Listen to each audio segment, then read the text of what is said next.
I've got some troubling news about England's royal family. The orchestra was still playing when King Charles rose from his chair. Conversations died instantly. Crystal glasses remained frozen, halfway to waiting lips, and every face turned toward the center of the royal table. Meghan's final words still seemed to hang beneath the gilded ceiling. But it was Princess Anne's reaction that transformed an uncomfortable exchange into a royal emergency. She lowered her eyes, fought for composure, and then the tears came.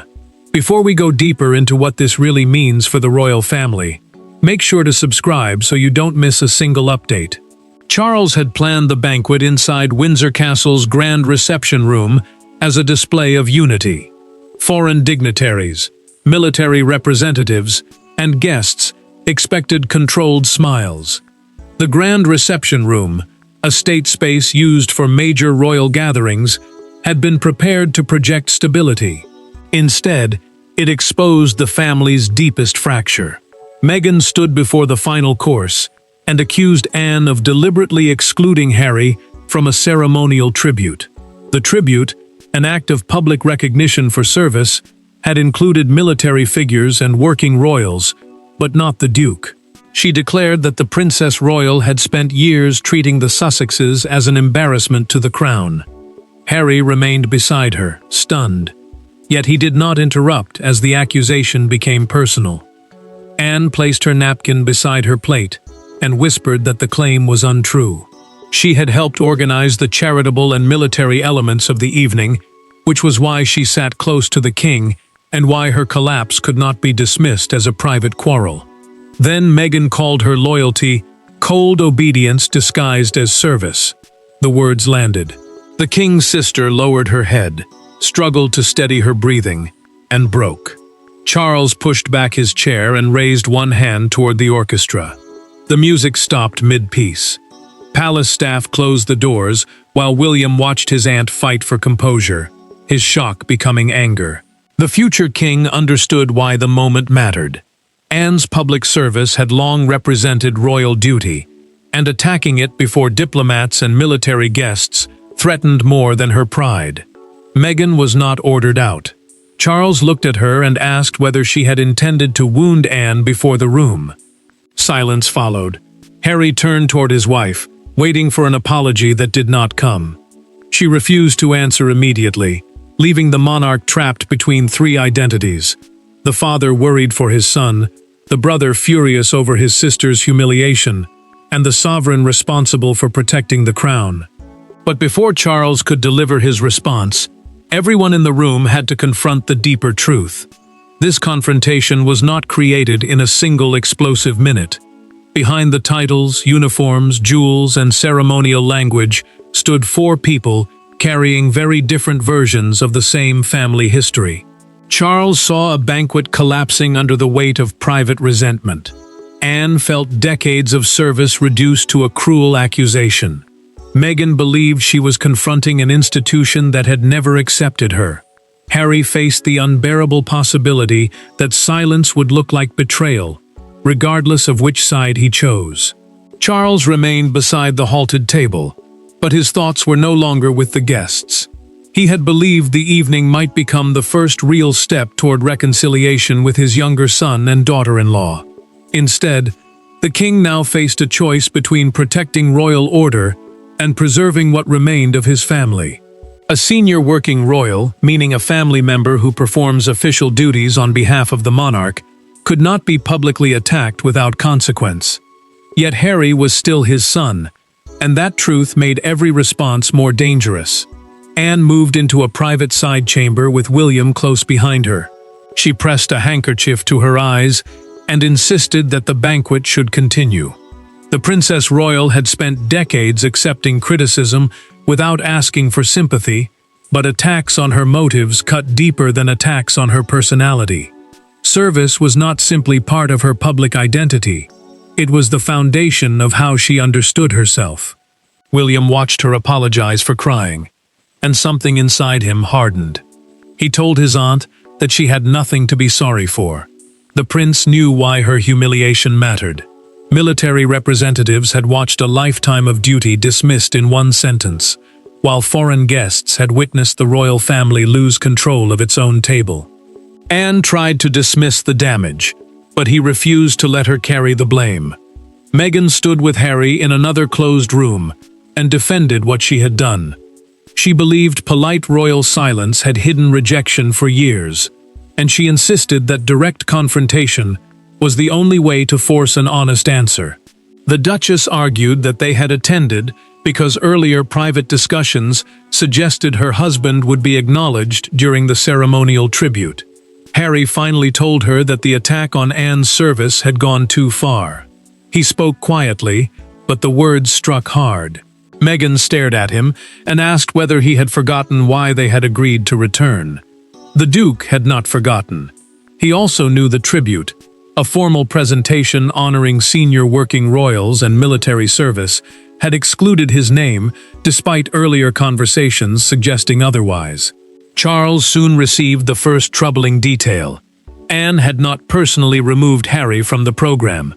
A documented account, prepared by a palace secretary, showed that the change had been made after a closed meeting several days earlier. William learned the same fact moments later, and his anger shifted direction. The accusation had struck Anne, but the decision that provoked Meghan had been made days earlier, during a meeting whose final minutes had never been shown to Harry. 5 days before the banquet, a much quieter confrontation unfolded behind a closed door at Buckingham Palace. No cameras waited outside. No guests heard raised voices. Yet the decision made inside that room would eventually stop an orchestra, humiliate a family, and leave one of the monarchy's strongest figures in tears. The banquet outburst began there, not with Meghan, not with Anne, but with one line removed from a ceremonial program. Charles entered the planning meeting expecting routine approval. Anne sat beside William, while the Lord Chamberlain and 2 senior palace secretaries arranged the banquet schedule and military acknowledgements before them.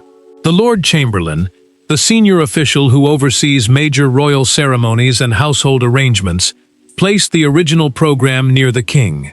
It included one carefully written sentence recognizing Harry's decade of military service, without suggesting that he had returned to official royal duties.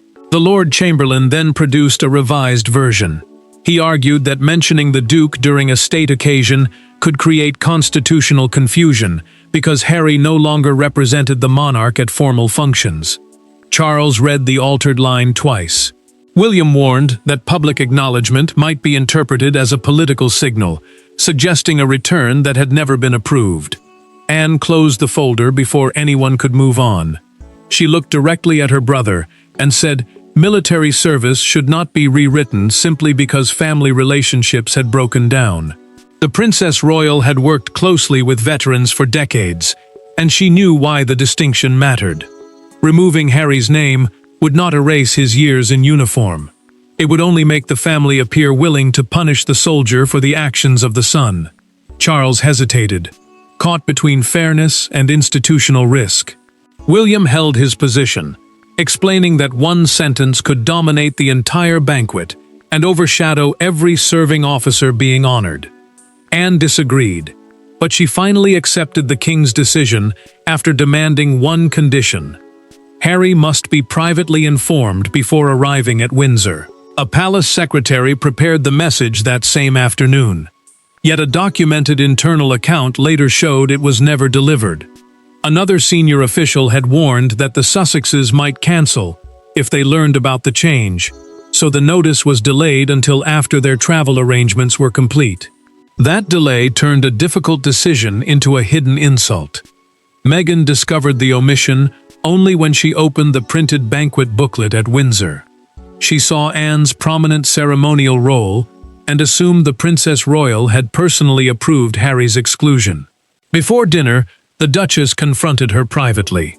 Anne tried to explain that Charles had made the final decision, but Meghan believed she was protecting her brother and walked away before hearing the rest. The banquet outburst was therefore not their first confrontation that evening. It was the second, and this time, a private misunderstanding became a public wound. Now Charles knew the truth had been distorted, But correcting the record would require him to face Meghan across a silent banquet hall. Charles did not shout. That made the confrontation more frightening. With the banquet doors sealed and the guests ordered to remain seated, he walked toward Meghan with the measured restraint of a monarch, refusing to lose control. Harry rose beside her, but Charles never looked away. Anne was crying in the adjoining room, and the king wanted one answer before anything else happened. Why had Meghan chosen the most public possible moment to strike? Charles stopped several feet from her and lowered his voice. He asked whether she knew Anne had argued in favor of recognizing Harry's military service. The question changed the air immediately. A constitutional advisor, meaning an expert who helps the monarch avoid actions that could blur official authority, had warned that including the Duke might suggest he was returning to royal duties. Yet the king's sister had challenged that warning and defended the value of his past service. Meghan held her ground. She said Anne had denied responsibility without producing evidence and accused the family of hiding painful choices behind procedure. The Duchess insisted that those harmed were always expected to accept humiliation quietly, while palace officials protected themselves with careful language. Her anger remained fierce, but uncertainty had entered her voice. Charles ended the uncertainty. He revealed that he had personally authorized the removal after receiving advice about the constitutional risk.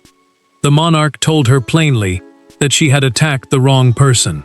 Meghan's expression changed, and Harry turned toward her as the full weight of the mistake settled between them. Meghan did not apologize. She argued that Anne still defended the system that allowed the exclusion to happen. Harry finally stepped into the widening divide.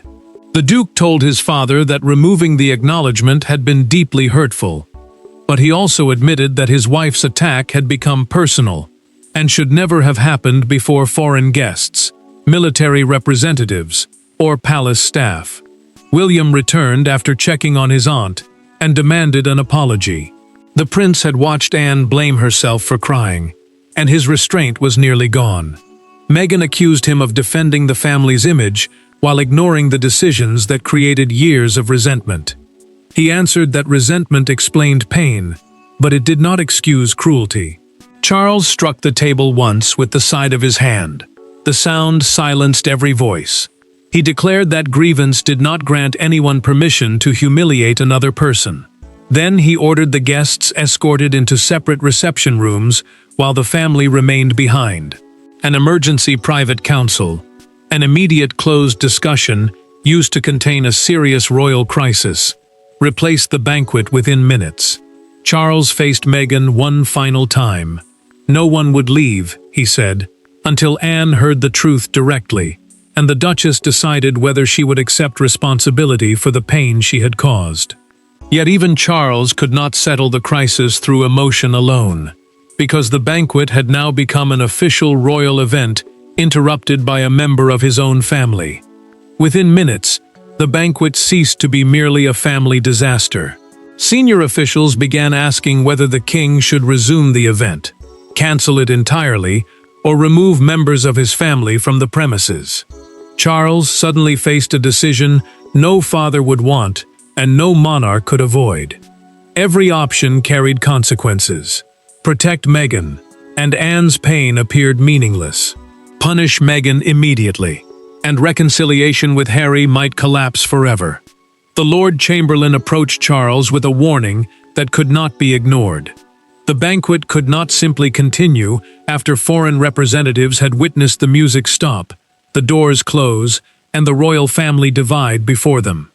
As host and sovereign, meaning the head of state with final control over the official event, only the king could decide whether the program resumed, whether the evening ended, or whether anyone was ordered to leave. Charles withdrew to a small library and placed the original program beside the revised copy. He read Harry's deleted acknowledgement, then studied the empty space left behind. The monarch slowly removed his glasses and set them on the desk. One document reflected an attempt at reconciliation. The other had protected the institution while quietly deepening the family wound. Camilla entered without ceremony and warned him not to make a permanent decision while anger controlled him. The Queen Consort reminded him that one order could destroy any remaining chance of repairing his relationship with Harry. Charles answered that ignoring public cruelty would also become permanent. Silence, he said, could look like approval, and Anne had already paid the price for everyone else's failure. William urged his father to cancel the remainder of the evening. The prince argued that restoring appearances would tell his aunt that speeches and ceremonial comfort mattered more than her dignity. Harry pushed back against describing the incident as an attack on the monarchy.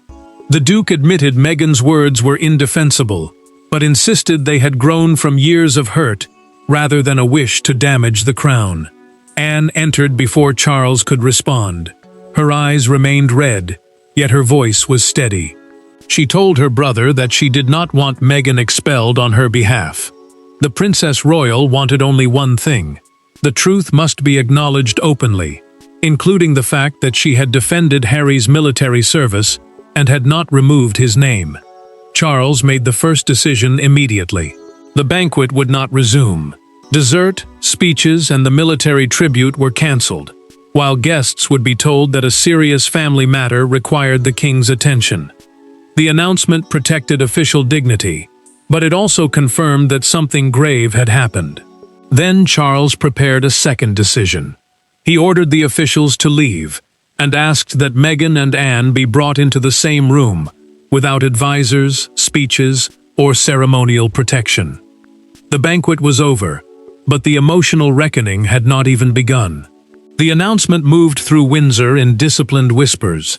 The royal banquet had been cancelled by order of the king. Guests were guided away from untouched courses. Place cards remained on abandoned tables. Beyond the closed doors, Harry understood that the evening would follow him for years. Meghan, still standing beneath the weight of what she had said, finally faced the consequence she had resisted from the moment Charles confronted her. Anne would not accept silence as an apology.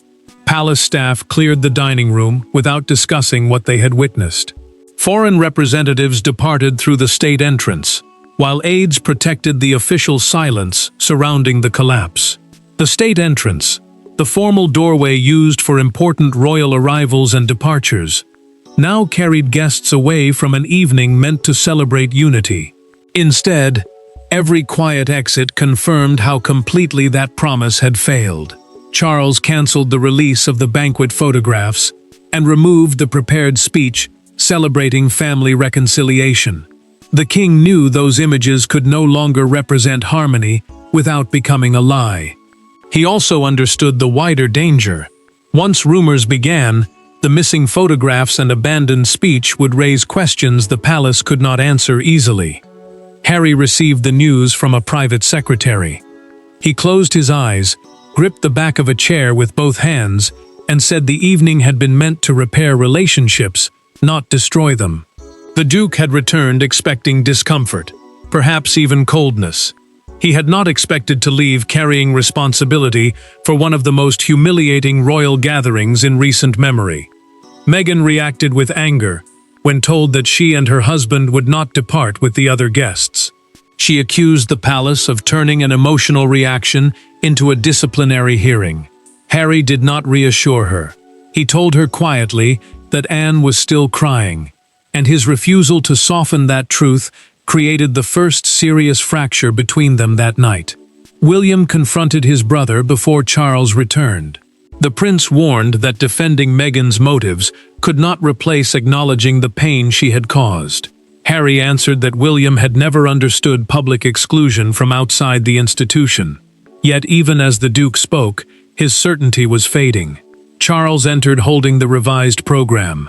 He placed it before his son and pointed to the handwritten approval beside the deleted military acknowledgement. The monarch confirmed that Anne had opposed the removal and had demanded that Harry be informed beforehand. The Princess Royal had also requested to hear Meghan explain the accusation directly, but only after the truth was stated openly before everyone. Harry studied his father's signature until there was nowhere left to hide from what it meant. Then he turned toward Meghan and asked her to apologize, not for criticizing the monarchy, but for choosing Anne as the target of an accusation she did not deserve. For the first time that night, Meghan was no longer confronting the palace. She was confronting the disappointment in her husband's face. The turning point did not come through a royal order, a constitutional advisor, or a carefully prepared statement. It came when Anne asked everyone else to leave. Charles hesitated. William resisted. Harry looked uncertain. But the Princess Royal remained firm. She had been wounded before an entire banquet, yet she refused to let officials translate that pain into procedure. For the first time that evening, Anne and Meghan faced each other with no institution standing between them. Anne entered a small Windsor sitting room and waited until the door closed. No aides remained. No family members listened outside. A tray of untouched tea sat between them, but neither woman reached for it. The room offered none of the protection usually provided by royal protocol, meaning the formal rules that control how members of the monarchy speak and behave during official moments. Here, only the truth mattered. Anne spoke first.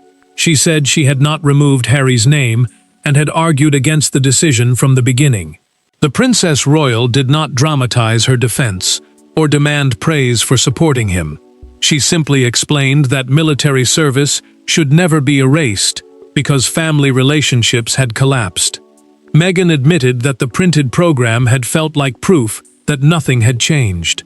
She believed Anne represented the family's refusal to recognize Harry's sacrifices, and she had entered the banquet determined not to remain silent if he was diminished again. The Duchess said years of frustration had turned one omission into confirmation of every fear she carried. Anne listened without interrupting. Then she told Meghan that challenging the decision had been justified, but attacking her life's work had not. The king's sister said courage without accuracy could become cruelty, especially when anger chose the wrong target. Her words were calm, yet they carried more force than any order Charles had given that evening. Meghan removed her bracelet and placed it beside the teacup to steady her trembling hand. She apologized without qualification for humiliating Anne and reducing decades of service to a phrase designed to wound. The Duchess did not blame the palace, the program, or her accumulated pain. For once, she accepted the damage as her own. Anne did not embrace her. She accepted the apology, but warned that forgiveness could not erase what had happened before the guests. Trust, she said, would have to be rebuilt through conduct, rather than another emotional conversation. Meghan agreed. Both women finally acknowledged the same failure. Harry should have been informed before the program changed, and the delayed message had created an avoidable trap. Anne then opened the door herself and told Charles that Meghan had apologized. But she was not finished. The Princess Royal looked at her brother and said the king must now acknowledge his own role in creating the conditions for the confrontation. The apology changed the room, but the world beyond Windsor had already begun constructing its own version of what happened. By sunrise, the banquet's silence had become the loudest royal story in the world. The palace had released only a brief explanation, but one photograph transformed uncertainty into frenzy. It showed departing guests beneath Windsor's stone archway, while an illuminated banquet window remained visible above them. There was no image of the confrontation, no recording of Meghan's words, and no photograph of Anne's tears. Yet the unfinished evening was written across every face. The palace confirmed that Charles had ended the banquet early because of a private family matter, and that the scheduled military tribute had not taken place. A military tribute, a formal act honoring service and sacrifice, had been one of the evening's central moments. Its cancellation mattered, because senior officers and foreign dignitaries had attended specifically to witness it. The missing ceremony turned private tension into a public mystery. One newspaper carried the headline, "The Night the King Said Stop," beside the photograph of dignitaries leaving Windsor before the scheduled conclusion. Broadcasters gathered outside the castle, and described the event as the most serious public rupture between the Sussexes and the working royal family since Harry and Meghan stepped away from official duties. Every report offered a different theory. None yet carried the full truth. A small crowd formed near the Long Walk, the ceremonial route leading toward Windsor Castle. Some held flowers for Anne, convinced she had been publicly humiliated after decades of duty. Others argued that Meghan's anger reflected years of unresolved exclusion and palace silence. The debate widened because both sides recognized something painful. The family's private wounds had finally escaped into public view. Then the cancelled tribute became the center of the crisis. Palace officials acknowledged that Harry's military reference had appeared in the original program, but had been removed before the event. That confirmation changed the argument. What had first seemed like an unprovoked outburst now appeared connected to a real omission, even if the accusation had targeted the wrong person. Charles watched the coverage without speaking, until one commentator called Anne the architect of Harry's exclusion. The king immediately ordered the record corrected. The official clarification stated that his sister had argued for the acknowledgement to remain, and that he had accepted responsibility for approving the final program. Meghan released no public statement. She respected Anne's request that the apology remain personal rather than become a performance for the media. The Duchess stayed silent, even as that silence allowed others to define her motives. Charles understood the final danger. The monarchy could survive scandal more easily than it could survive a refusal to admit the truth. When the doors closed again that evening, the king delivered the verdict that defined what the broken banquet would ultimately mean. 24 hours after the orchestra stopped, Charles gathered the family in the same room where the banquet had collapsed. The tables had been cleared, the flowers were gone, no guests remained to impress, and no cameras waited for a royal performance. Anne entered first. Harry and Meghan followed together. William stood beside the king. What happened next did not erase the outburst, but it determined whether the night would be remembered as destruction or reckoning. Charles began with himself. He admitted that removing Harry's military recognition without ensuring he was personally informed had been careless and emotionally damaging. The written tribute, a formal statement acknowledging service without restoring official royal duties, should never have been altered in silence. The king accepted that his decision had created the confusion in which suspicion was allowed to grow. Then Charles drew a harder line. Institutional failure did not justify personal cruelty. Meghan's accusation against Anne had been false, and delivering it before dignitaries, military representatives, and family members had deepened the injury. The monarch refused to let palace mistakes become an excuse for humiliating someone who had argued against the very decision that caused the anger. Meghan apologized again, this time before everyone. She admitted that she had assumed Anne's guilt, attacked her character, and used the banquet audience to increase the force of her words. The Duchess did not defend the outburst as courage. She called it a failure of judgment, shaped by resentment and certainty without proof. Anne accepted the apology, but offered no easy promise that everything was repaired. The Princess Royal said she would not define Meghan forever by her worst moment. However, future contact would require honesty, preparation, and respect. Forgiveness could open a door, but only conduct could keep it open. Harry accepted his own failure. He admitted that he should have stopped the confrontation before it became personal. The Duke then told Charles that reconciliation could not depend on the Sussexes discovering important decisions through printed programs or public ceremonies. His father listened without interruption. William also stepped forward. The prince acknowledged that his constitutional warning had helped persuade the king to remove the tribute. He told Harry the decision had never been intended to erase his service, but accepted that good intentions had not prevented emotional harm. Charles ordered the military acknowledgement restored in a separate written tribute, clearly identifying it as recognition of past service, rather than a return to royal duties. He also confirmed that Meghan would face no formal ban from future family gatherings, though ceremonial invitations would depend on private trust being rebuilt. The halted banquet exposed what appearances had concealed: unresolved resentment, failed communication, and assumptions hardened into certainty. Anne's tears were not weakness. They forced the family to stop performing unity and confront the truth. The monarchy endured not because Charles silenced Meghan, nor because Anne forgave instantly. It endured because every central figure was finally required to accept responsibility.